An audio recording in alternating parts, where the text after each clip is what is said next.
अच्छा, एक बात बताइए, सावरकर जी बीफ खाते थे कि नहीं? वंदे मातरम तो सबसे पहले आरएसएस वाले गाए ही नहीं, कभी बीजेपी वाले गाए ही नहीं। संविधान को जलाया, राम को तो भगवान माना ही नहीं। दीनदयाल उपाध्याय और हेडगेवार ने कहा भगवान है ही नहीं, है आम आदमी से ऊपर है। सावरकर ने भगवान के अस्तित्व पर सवाल खड़ा किया। झंडे को नहीं स्वीकार किया बीजेपी के लोगों ने। लॉ एग्जीक्यूट कौन करेगा? कहां दिक्कत है किसी चीजों में? लेकिन आप रोटी कपड़ा मकान की बात करते ही नहीं है। अच्छा, एक बात बताइए, सावरकर जी बीफ खाते थे कि नहीं? गोवा में नॉर्थ में जाइए तो कौन ऐसा हिंदू, सिख, ईसाई नहीं खाता? कौन दलित है, गरीब आदमी, जो कांकरोच और सुंठी मंगछी नहीं खाता? कौन ऐसे जनरल क्लास पप्पू यादव, जो यादव कभी नहीं मांस मछली खाता था, आज 40% खाने लगा? मिथिला मैथिली में ब्राह्मण समाज के लोग अब तो चौठारी, हम लोग मरने के बाद भी मछली भात खा रहे हैं। अब तो चौथे दिन मछली भात चल रहा है। यह सवाल तो अब बचा ही नहीं। सवाल यह है कि कौन ऐसा आदमी है जो मानवता के लिए आध्यात्मिक है, नैतिक मूल्यों के साथ जीता है, उच्च आदर्श के साथ जीता है, जिसके भीतर हिंदू मुसलमान जैसा शब्द और बैकवर्ड फॉरवर्ड जाति, क्षेत्रवाद, मराठी, गुजराती, उत्तर पश्चिम दक्षिण, इस तरह का कोई कैरेक्टर ना हो। वह भारतीय हो, सनातनी हो और हमारी संस्कृति से उसका लगाव हो। अब खान पान से पूछकर आप कोई भी मूल्यांकन इस कंट्री में रंग, भाषा, क्षेत्र, दाढ़ी बढ़ाने से साधु नहीं होगा। गेरुआ वस्त्र पहनने से साधु नहीं होगा। साधु साधुता से होती है।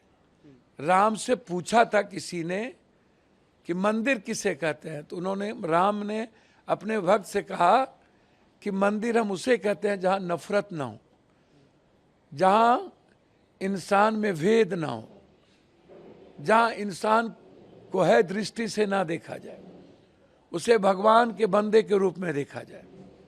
मंदिर उसे कहते हैं जहां झूठ फरेब ना हो। मंदिर वो है।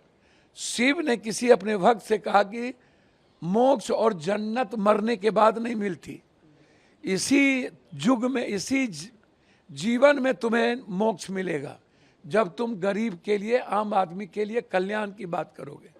आत्म मोक्षार्थम जगत हिताय च।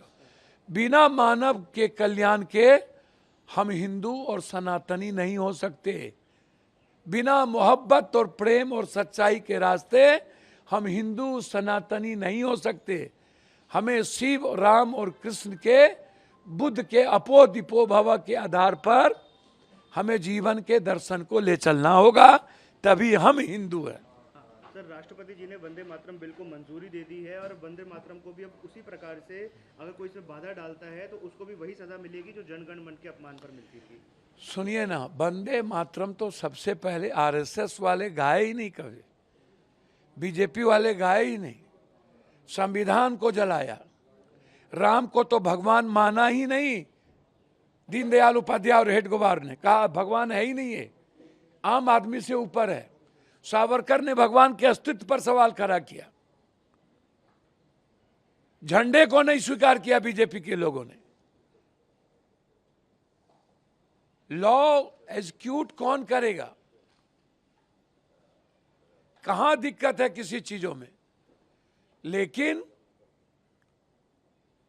आप रोटी कपड़ा मकान की बात करते ही नहीं है। आप हेल्थ और एजुकेशन की बात करते ही नहीं है। आप हमेशा बंटवारे की बात, नफरत की बात में लगे रहते हैं। आप लोगों के रोजगार की बात नहीं करते।